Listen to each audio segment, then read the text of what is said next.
I'm so jealous of my sister's marriage that I actually snooped on her husband, hoping to find something wrong because I can't believe it's really that perfect. My sister and her husband, Max, have been together for around 10 years, and on the outside, they've always seemed solid. But you never really know, right? Honestly, I kind of assumed they were putting on a front, probably because I've never had a relationship that felt as genuinely happy behind closed doors.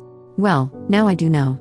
I've been staying with them for the past 3 months after my ex cheated on me, and they took me in without a second thought.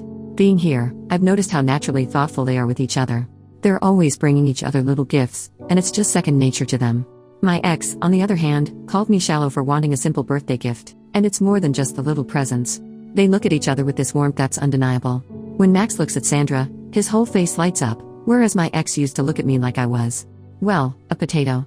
They hug each other like they've been apart for months every time one of them comes home. My ex? He'd just tell me to leave him the FCK alone to effing relax whenever he got home.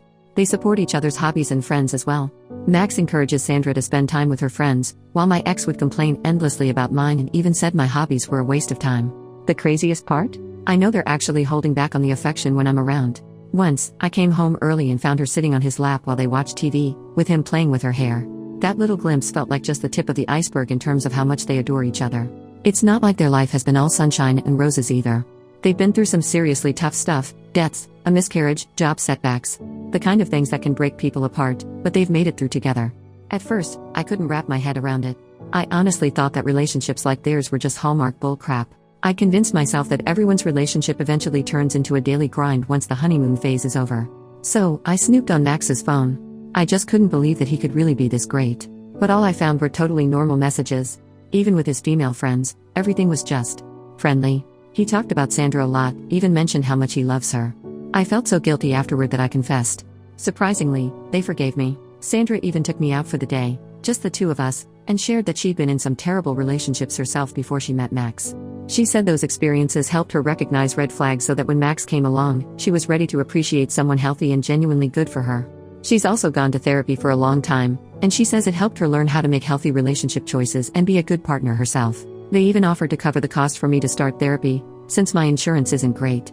I thought that was really generous, and honestly, I feel like it's what I need. I just want to find something close to what they have. The silver lining here? Now that I know relationships like this really exist, I don't think I'll ever settle for anyone who treats me like my ex did again. Update over 1 year later. Hi. I'm the psycho who snooped in my brother-in-law's messages just because I thought it was impossible for men to be great to their partners. A lot has happened over the last year or so and I'm not sure exactly where to start, so I'm going to use a list format and just write stuff in whatever order it comes to mind. 1. I started therapy very soon after my post. My first therapist wasn't great, so my sister Sandra encouraged me to find another, and my second one was awesome. I'm still seeing him once every 2 weeks. He's helped me a lot with healing from the trauma of my last relationships and also learning how to relate to others in a more healthy way in every part of my life. He also really helped me learn how to manage bitterness and jealousy, finding the underlying causes and working on those. 2. I moved out of my sister and brother-in-law's house after a couple months. 3.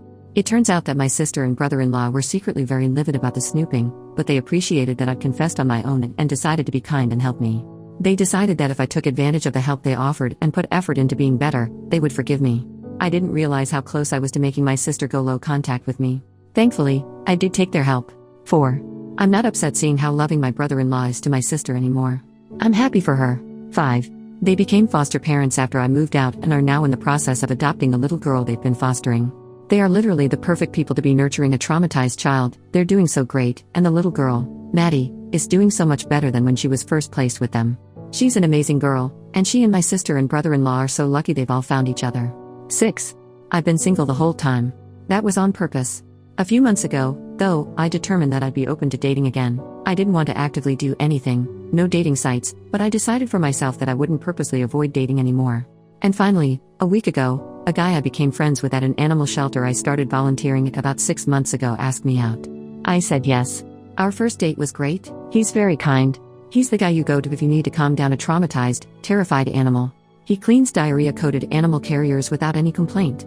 My sister approves of him. He's very funny too. So that's the update.